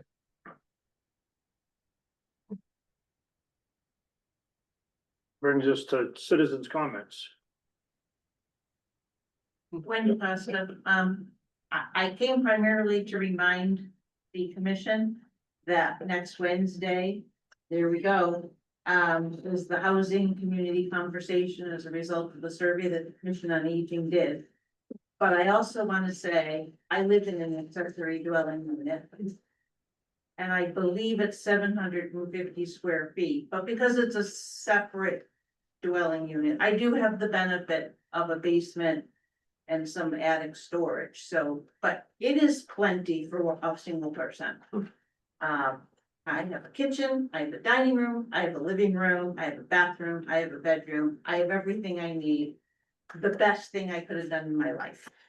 And I wish more people my age had the opportunity to do it. So, anybody who wants to see what 750 square feet, so 67 East Quadrant Road, stop by, put the coffee on. Do you rent a self-storage locker by any chance? But you do have a cellar and an attic. I have a walk up to, because it was built because it's a replica house, the original house is a replica house. It was built to be 2 stories, but the second, so it's a walk up, but it's a storage unit. And my house sits on top of a 3-car garage. Because it's my son who owns the main house, I have basement storage in his house, but his car goes in my garage, but I have the equivalent of a basement for storage, and stuff like that. So I don't know how I would do it if I didn't have some way of storing things that need to be stored, your Christmas decorations and all that other stuff. But Best thing I could show. And I call it the benefits of over 55 living without people.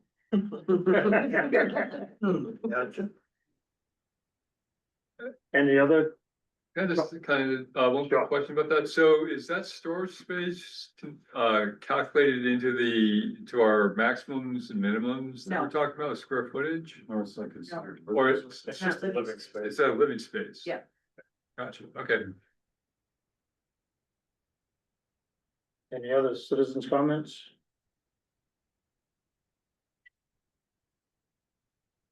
Like hanging out late at night, Yeah. Date night for you, huh? Yeah. My own time in the town hall. Communications, CEO report? Sure, I think, well, so that's, yeah, let me put up my screen. I don't think there's anything too earth-shattering on it. Can you guys see this? I added something. This was posted last week. I added some stuff. There was a couple of more applications came in. Again, a couple of new single-family dwellings, some solar decks, pools, standard stuff. A couple of bonds, no new applications, and a couple of notes. There's been a lot of discussion. I've gotten a lot of calls of a couple of extraordinarily angry people wanting to get me to shut down the barbecue trailer who's pulling over across from Spruce Ledge on 171. And had numerous conversations with our attorney about this, with Chan. And it's not a land use that I believe is regulated by our zoning regulations. Most of it may actually be taking place in the state right of way, which is pretty wide right there. And the town does not have an itinerant vendor permit process. So I don't want to misrepresent. I don't know if First Selectman Paquette is in the room. I don't want to misrepresent him, but his take was, we don't have an ordinance on it. We allow this to happen in other places. Butts's roast beef has happened at Chase Building Supply for as long as I've been around, so decades probably. That it's not something that the town currently regulates. They do have responsibilities with their health permitting to make sure that they're serve safe and that they've got whatever health district permitting they need. But it's not something that I can find in the regulations where I can do something about. And First Selectman Paquette's not particularly inclined to do stuff. I understand the brisket's quite good. Anyway, but there's been a lot of questions about that. Is it something that would normally fall under the purview of the zoning commission? Not usually, because it's for the most part, it's vehicle based. And a vehicle is, it's not permanently there. It comes and it goes. It's not a land use in that way. To me, it sort of broadly falls under the category of, do you require a permit if someone's having a tag sale or a kid's putting a lemonade stand out? It's an interim retail use that, we could regulate lemonade stands if you want, but these things kind of come and go. And it's not really structural land uses in a meaningful way. Most towns, I don't know, most towns, a lot of towns have itinerant vendor permits that you basically pull through the Board of Selectmen that will allow you to vend on property, but yeah, it's mostly because it's vehicle based. It's essentially a food truck. And they put up a 10 by 10 pop-up tent, drive in, sell some brisket, drive out. I don't know, but if we want to pursue this, you let me know. I'm your staff. I think if anything, it'd be permitting through the health department, local health department or something like that. Right, which they do need. Yeah. And I think one vendor wouldn't really be a big revenue stream for the town. So.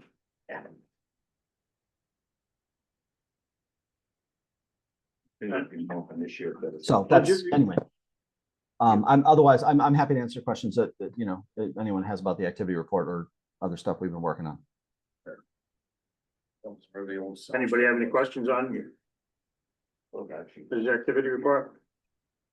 I don't know if you can pull up or if there's anything on the budget report. My computer died, so I can't see. Oh, yeah, sorry, I stopped sharing instead of going back. Budget report, let's rotate this. There's really nothing of note here.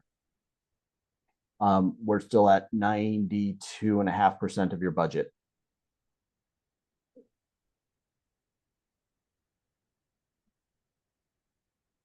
All right. We're doing okay there. Correspondence.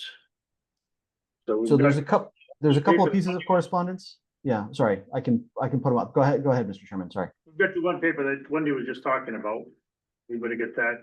I think they had a file of them here. Tell them about the meeting on the housing, October 22nd and 29th.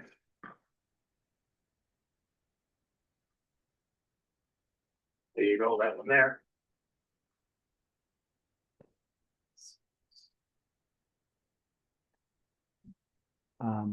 So the other piece is, and I happened to run into, so this was an email that we got from the Woodstock WPCA, Leanne LaChapelle, the clerk. Basically, it accounts to a reminder that changing of land uses, development, and things like that can impact, particularly obviously in the sewer service area, can impact flows and their calculations. So they just wanted to remind the commission. I happened to run into Stu Morse from WPCA this afternoon, and he did indicate that there was no precipitating event. They weren't blindsided by something and felt that we needed to be reprimanded somehow. They just wanted to provide a reminder to all commissions that they want to be in the loop when development happens. So. Yeah, and I thought we were restricted and there wasn't going to be any more connections to the sewer system. Has that changed, or? I know they've done quite a bit of work recently with ARPA funds. Yeah, I mean, from the Putnam side, I know they have plenty of capacity. I'm not aware of a policy change with the Woodstock WPCA. Obviously, we have a restricted sewer service area. I know that they're not interested in extending lines beyond what's sort of already in the area. But if you are, as far as I know, if you've got a vacant lot in the sewer service area and you want to connect, I think you're eligible to connect.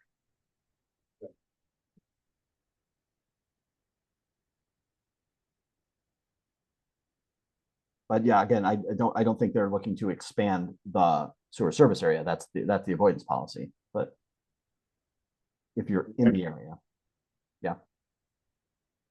So anyway, but my understanding was this is just a reminder. It's not any kind of reprimand of any type. And then the third bit of communication correspondence was Mr. Cecil. Carl Cecil, who has been very involved with concerns with cell tower approvals, asked that the relevant boards and commissions be forwarded this finding of fact from the Connecticut Siting Council docket 535, which is the tower, I believe, along 169 near the Christmas barn. So, this is online, it's not an action item. This commission doesn't have authority to act, actually, but just an FYI, because it was requested. That one has been approved, but the other one has not. The one by Chase has not yet. I don't know. That was a question. Sorry. Oh, I thought that one. I think they have both been. I think they both. Okay.